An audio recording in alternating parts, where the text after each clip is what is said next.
Et bonjour. Donc aujourd'hui, on va parler de l'acier pour faire des couteaux, des burins, des outils, des pinces et pour faire un décapsuleur. Et on va parler d'un crayon que j'ai eu récemment et qui va bien. Donc, au début, on va parler de ces deux aciers, celui-là et celui-là et celui. Cet acier-là, c'est du C70, donc les deux, en différents formats. Donc, on va écrire ailleurs, c'est pas grave. Donc, C70, les deux. De l'acier de serrurerie classique pour faire des pinces. Et un acier classique aussi de serrurerie pour faire les décapsuleurs.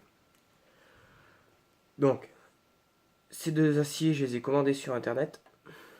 Je crois que c'est 6 € la barre, les deux. Donc je vais vérifier.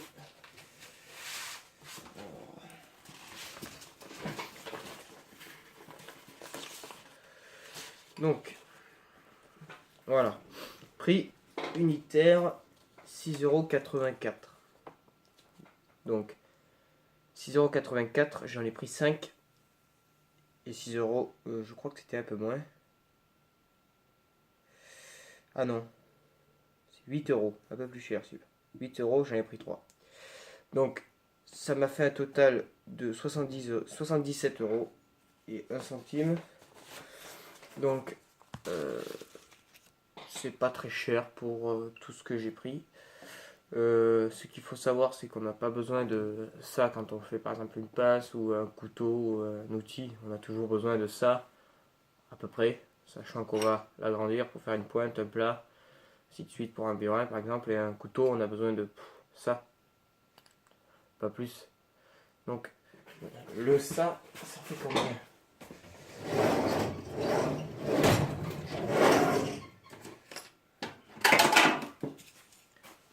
Approximativement, on va dire que ça fait à peu près un tranchant classique. Enfin, classique. On peut prendre à peu près 60 mm. Donc 60 mm, on aura une lame à peu près de 10, enfin de 100 mm.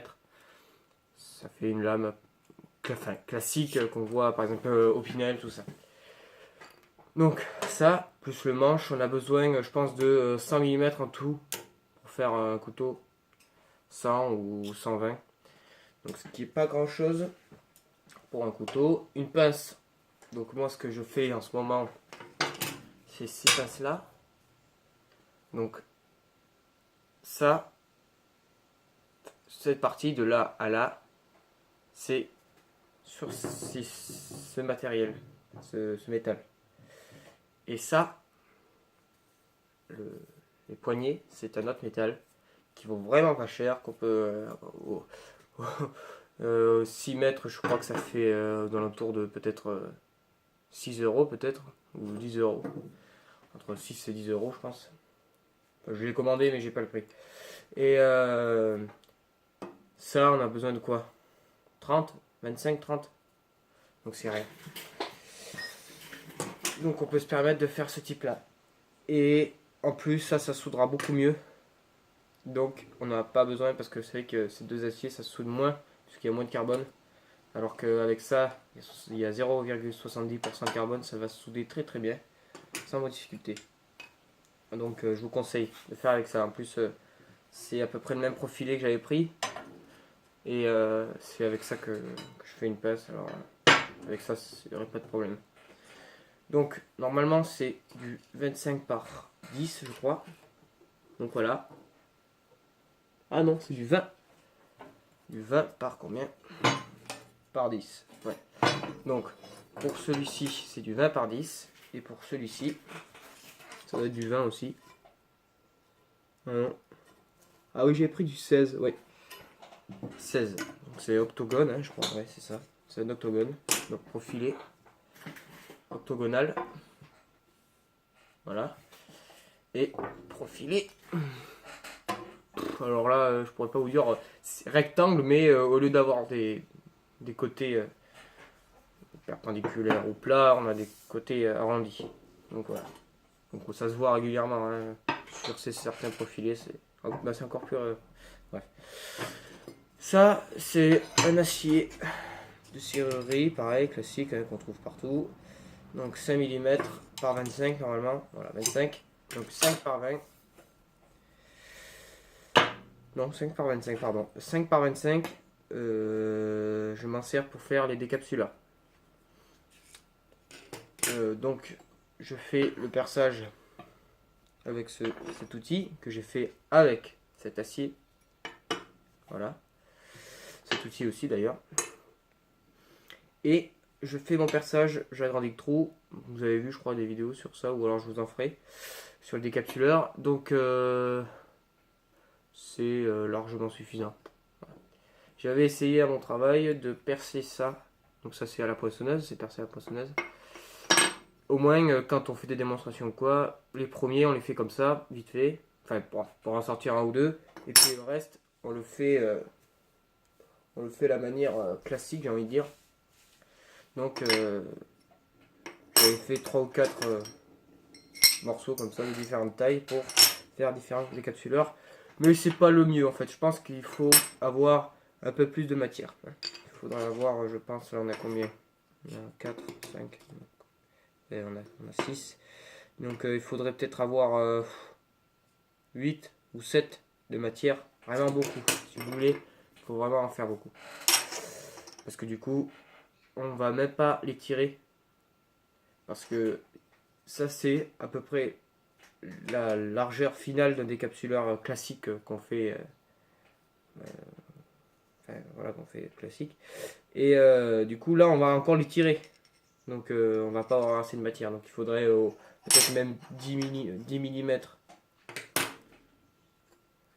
pour faire un bon décapsuleur. Ça c'est un burin pour couper, donc toujours en avoir hein, c'est important. Ça j'aurais pu très bien le faire sur cette matière, donc ça c'est pas moi qui l'ai fait hein, c'est un burin acheté, enfin c'est un ancien burin. J'aurais très bien pu le faire avec cet acier, pareil pour celui-là. Celui-ci c'est pour faire les yeux d'animaux, hein. Par exemple cheval ou quoi, une forme un peu particulière, enfin comme un œil, hein. Voilà. Ça c'est un tout petit burin, très fin. Ça quand on veut faire des trucs un peu précis c'est idéal. Et ça c'est pour faire le décroché du décapsuleur pour ouvrir les canettes. Important, hein, obligé pour l'ouvrir. Donc voilà, les trempes sur le C70. Moi je l'ai fait rouge naissant, donc ça fait combien? Ça fait peut-être 850, 900 maximum, hein, pas plus. Voilà, je les trempe je crois que c'est 850, je les trempe. 850 à 900 c'est le maximum. Après on fait, moi je fais un revenu, un recuit un recuit ouais, j'arrive à jaune orangé, pas plus, parce que sinon je pense que la trempe est pas assez dure. Je pense que c'est le mieux. Voilà. Donc voilà sur l'acier. Peut-être je creuserai un peu plus sur les deux sur une vidéo suivante, mais c'est vraiment pour vous montrer des petits trucs, c'est sympa à voir. Bon, alors là, ce que j'ai acheté là, enfin ce que j'ai eu par mon travail, c'est un crayon, un super crayon pour dessiner sur l'acier. Enfin dessiner, même pas dessiner, c'est voilà, la mise au point elle se fait, c'est bon. Donc c'est un crayon pour écrire sur le métal. Alors le mieux c'est écrire sur le métal chaud, parce que froid ça fait à peu près ça. Bon attendez, voilà. Ça se voit, hein, ça se voit très bien, hein, vous voyez, ça se voit très bien. Mais à chaud, c'est incroyable comme ça se voit. Donc même sorti de la forge, ça se voit encore. Pour souder, ça se voit dans la cagoule. c'est vraiment un super crayon pour forger. Franchement, c'est vraiment l'idéal. Donc en fait, je pensais à commander en fait une gamme complètement différente. Et quand j'ai reçu ça, j'ai regardé, ça écrivait un peu gris, hein, c'est un peu comme le crayon, un crayon gris classique. Et en fait, j'ai essayé chez moi, donc j'en ai deux, un pour chez moi et puis un pour le travail. Et j'ai essayé chez moi avec un métal chaud. C'est incroyable comme ça écrit bien. C'est fabuleux, franchement. Si vous pouvez en acheter, non, c'est pas donné. Je crois que c'est 1 € à l'unité. C'est pas donné. Mais ouais, il y en avait 12, donc 12, une boîte de 12 euros, ouais, c'est ça. Donc à l'unité, on en a pour 1 €. C'est un peu cher. Et encore, parce que là c'est un crayon, c'est même pas une craie Briançon là comme on achète. Je sais pas si j'en ai, je crois que j'en ai. Je dois en avoir une. Attendez. Je dois en avoir une, mais je suis même pas sûr. Parce que du coup j'ai acheté ça et c'est vrai que j'avais même plus besoin. Ben non. Bon, peut-être que. Ouais, il faut que je voie. Ouais. Voilà, c'est pas comme ça. Ça, à froid, ça se voit très bien. Par contre, c'est vrai que la différence. Et elle a vraiment. Attendez, vous voyez pas. Donc attendez. Donc en plus, ça s'efface pas très bien. Donc c'est pas mal. Et puis ça tient vraiment à la chaleur. Je vous dis, c'est assez. Vous voyez, c'est peut-être même plus efficace. Voilà, le trait est encore plus fin en haut qu'en bas. Vous êtes bien d'accord? Et c'est avec ce crayon. C'est vraiment. En fait, c'est vraiment. Non, c'est celui-là d'en bas, pardon. C'est vraiment beaucoup plus efficace au final. Avec ça.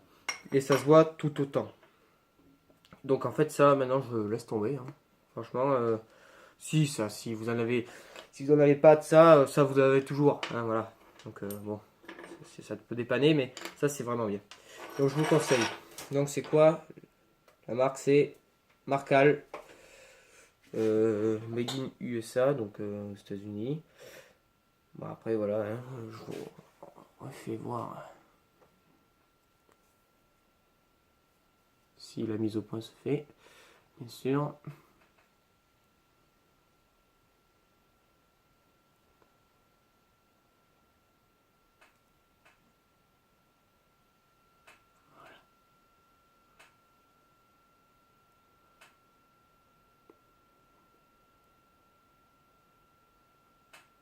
Voilà, c'est bon. Donc, ouais, c'est un conseil, franchement. Si vous pouvez en acheter, n'hésitez pas. Donc, là, j'ai acheté ça il n'y a pas longtemps. Oula, la mise au point. Ça fait pas directement, c'est bizarre, ça fait automatique normalement. Ah oui, voilà. Donc, j'ai acheté ça sur. C'est pas mon produit ou j'en sais rien, hein, je ne sais quoi d'autre. J'ai acheté ça à Monsieur Bricolage, là, 15 €. C'est vraiment pas cher pour ça. Je pense que c'est pas la meilleure marchandise du siècle, mais pour l'instant, ça va bien. Donc, pour 15 €, c'est vraiment pas cher. Je sais même pas si c'était 15 €, je crois que c'était moins cher que ça. Donc, vraiment, ça aussi, pas trop à hésiter. C'est pas mal, franchement, c'est bien. En forge, enfin, moi je m'en charge quasiment tout le temps. Quand on veut faire une pince ou quoi, on prend 70, on prend 25, on règle notre pied à coulisses et ça va très bien. Ah, voilà. Et je vais lancer une deuxième vidéo pour vous faire un petit débriefing des marteaux.